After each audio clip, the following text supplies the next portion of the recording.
recording.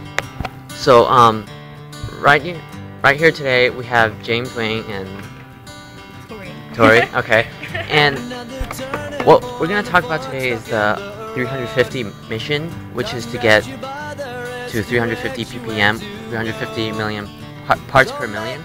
Basically, what I'm talking about here is try to reduce the amount of carbon emissions in the air. So, what are some ways that you can reduce carbon emissions in the school? Ride your bike to school. Okay. Yeah, carpool and walk. Do you think buses should be mandated so that less cars would be driven to school? Yeah, kind of. Yeah. I mean, unless you miss the bus. Do you encourage? Do you get your friends to walk with you when you walk home? Okay. Well. So today we have two students at Walton High School. That's going to tell us how they're going to reduce carbon emission at school. So how would you reduce? So how would you reduce carbon emission at school? Well, I would recycle everything, and I would try to reuse stuff, and not use products like styrofoam. Okay. And I would carpool to school and maybe take the bus. Okay. That's good. Okay, so we have another student here at Walton High School who's going to tell us about how they're going to reduce carbon emission at school. So how would you reduce carbon emission? Well, I would start carpooling with other people, so instead of having like 5 people drive their own car, have 5 people in one car, that saves money and better for the environment. Also, do you turn off lights when you go out of room? Because that saves a lot of electricity.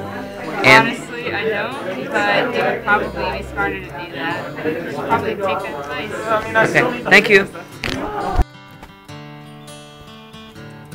So today I interviewed several of my friends and fellow classmates about reducing carbon emissions in the air, which comes from the website 350.org, 350 ppm, which is 350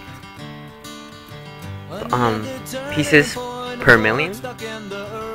And our 350.org tells us that our current state of carbon emission is 392 ppm, and we want to reduce it to 350 ppm.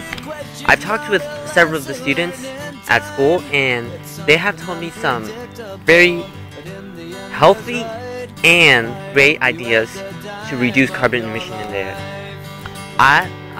As of myself, I help reduce carbon emission by walking home every day and taking the bus in the morning. The buses at each school is meant to save gas. Parents don't have to take their students to school, which means less cars will be driven on the road, and that means less carbon emission into the air. Now, by doing this, we can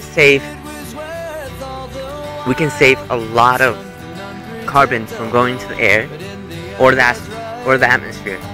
When carbon goes into the atmosphere, this can cause global warming or climate changes such as more tornadoes, hurricanes, etc. Weather events that would normally not occur would occur when we have global warming happening. This is very, very catastrophic to the Earth. More tornadoes will mean more damage to the buildings and infrastructure and to the cost of people's lives.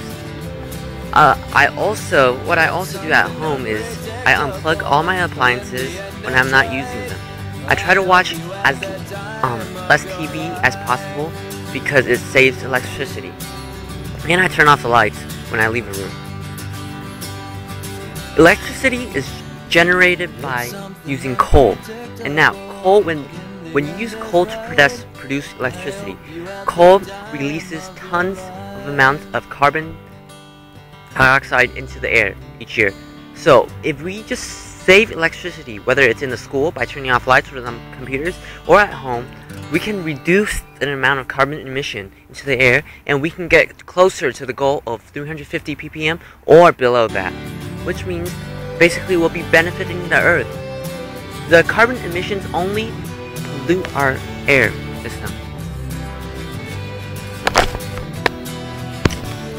To sum up, carbon dioxide emission into the air is bad for both the environment and human health.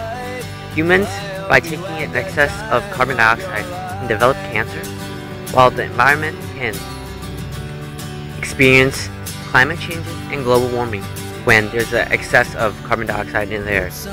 So by reducing to 350 ppm, we can help create a greener world. Thanks.